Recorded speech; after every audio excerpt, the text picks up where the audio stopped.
ఓం శ్రీ మాత్రే నమః.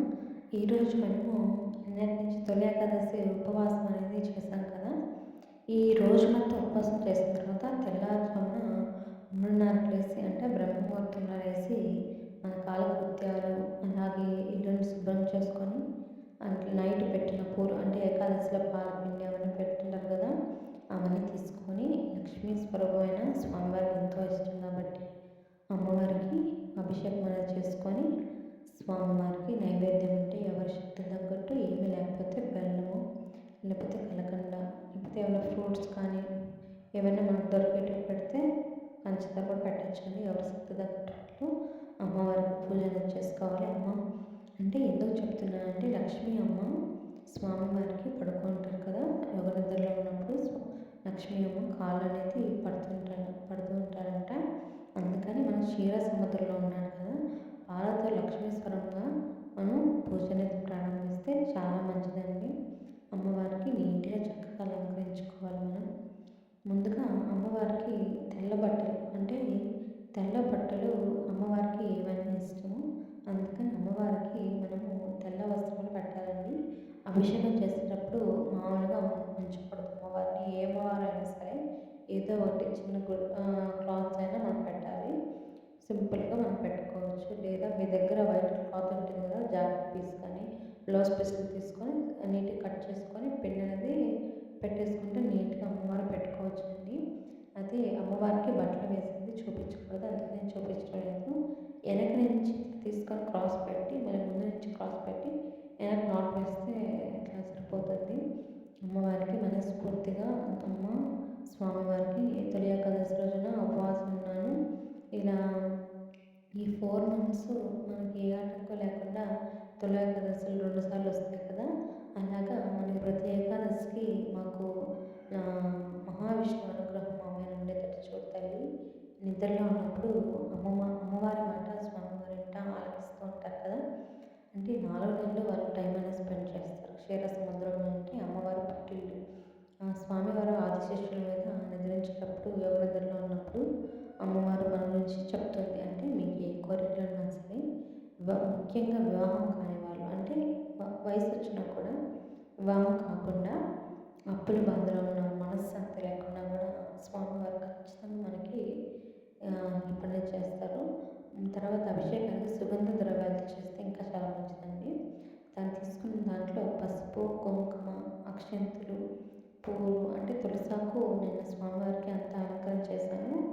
చూసుకోలేదని అందుకని తులసి లేదు, అందుకని మారేడు దళం ఉంటుంది కదా, అలా మారేడు దళం అనేది నేను వేసుకున్నాను స్వామివారికి.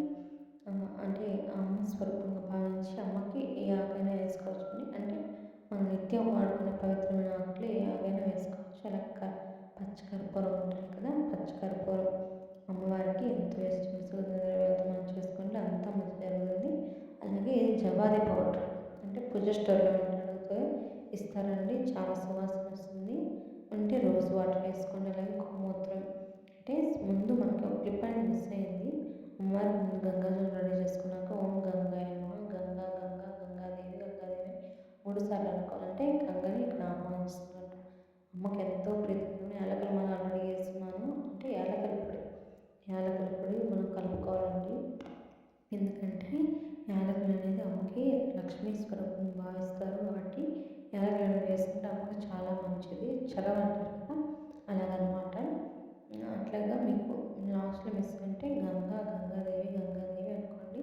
గంగా స్వరూపాన్ని గంగాజలాలకు వచ్చి మనకు అభిషేకం చేస్తున్నట్టుగా మనం ఊహలు కానీ ఇమాజినేషన్ చేసుకుంటూ అమ్మవారికి చేసుకుంటే చాలా మంచిది. అలాగే అమ్మవారికి ఎప్పుడెప్పుడు అభిషేకం చేయాలంటారు కదా, ప్రతి మంగళవారం, శుక్రవారం అంటే లక్ష్మీ అమ్మవారి దగ్గర విగ్రహం ఉంటే అమ్మవారి స్వరూపంలో భావించి వారాహి అమ్మవారు అలాగే ఏ అమ్మవారైనా ఒకే అమ్మవారు కాబట్టి ఈ అమ్మవారిని చూసుకొని మనం నీట్గా కలశం అనేది ఏర్పాటు చేసుకొని, అంటే ఉన్నవాళ్ళు అందరు కాదండి, అంటే పీఠం అనేది ఏర్పాటు చేసుకొని పీఠ మీద చిన్న తాంబూలం కానీ ఏదైనా పెట్టుకొని అమ్మవారి ఇంట్లో పెట్టుకొని అమ్మవారికి అభిషేకం కానిచ్చి ధూప దీపాలు ఇచ్చి ఇవ్వాలి. అమ్మవారికి ధూపం అంటే చాలా ప్రీతికరమండి. అందుకే ధూపం అనేది అభిషేకం ముందు కానీ అయిన తర్వాత కానీ ఎవరి శక్తి తగ్గట్టు వాళ్ళు ధూపం అనేది వేసుకోవాలి. ఇంకోటి పంచామృతం అనేది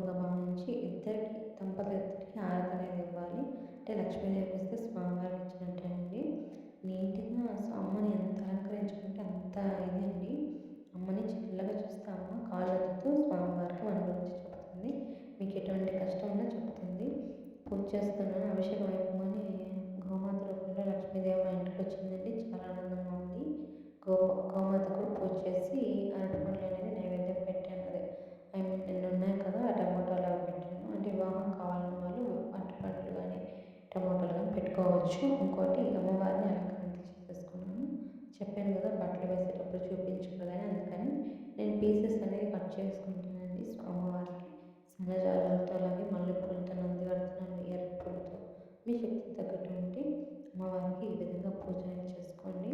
కుంకుమార్చన కూడా చేసుకోవచ్చండి, లేదా అభిషేకం చేసుకున్న తర్వాత అమ్మవారికి మీరు దండం పెట్టుకొని యోగ నిద్రలో ఉన్న స్వామిని ఇంకా మంచిగా నిద్రపిచ్చి లాలిపాటలు పాడాలమ్మా, మాకు ఎటువంటి కష్టం లేకుండా చూడు తల్లి, స్వామిని మా గురించి చెప్పమ్మని ప్రార్థించుకుంటే అమ్మ మనకు ఖచ్చితంగా హెల్ప్ చేస్తుంది. ఉపవాసం అనేది ద్వాదశి నాడు మనం చేస్తాం కదా, స్వామి వరకు మనం చెప్పుకోవాలి. అలాగే ప్రతి ఏకాదశి మనం ఉపవాసం చేయాలి. స్వామి మాకు మీ అనుగ్రహం కావాలని చెప్పి స్వామి వారికి కూడా మనం ధూప దీపాలు ఇచ్చి, అంటే గోమాత ఇంట్లో ఉంటే చాలా మంచిదండి, అందుకని తెచ్చుకున్నాము. నిత్య పూజ విధానంగానే అన్ని దేవుళ్ళకి పూలను సమర్పించి పెట్టుకోవాలి. స్వామివారికి నేను తొలి ఏకాదశి అని చెప్పి నేను ముడుపునకి కట్టాను 54 అని చెప్పాను కదా, ఆ మాల అనేది మనము అంటే మన కోరిక ఎప్పటి వరకు అయితే నెరవేరుతుంది, ఈ 4 నెలలు ఉంటే మంచిది, చాలా మంచిది. ఇంకోటి ముత్యాల హారతి అనేది నేను ప్రతి సోమవారం ఇస్తానండి. అంటే ప్రతిరోజు 41 రోజులు మామూలుగా ఇవ్వాలి. మీకు వీలుంటే కనుక 41 రోజులు ఇవ్వచ్చు. అలాగే వారాహి అమ్మవారికి రోజు ధూపం, అంటే మార్నింగ్ ఎర్లీ ముందు, అంటే 6కి ముందు లేదా నైట్కి 7:30 పైన పానకం పెట్టేసి, అంటే నిత్య పూజ చాలామంది అడుగుతున్నారు. నిత్య పూజ అంటే మార్నింగ్ 6 ముందుకి లేదా ఆఫ్టర్ నైట్ 7:30, 8:30 పైన నైట్ టైమ్స్ అమ్మవారికి ఏదైనా ప్రసాదం అంటే పానకం పెట్టేసి, దానిమ్మ పప్పులు పెట్టేసి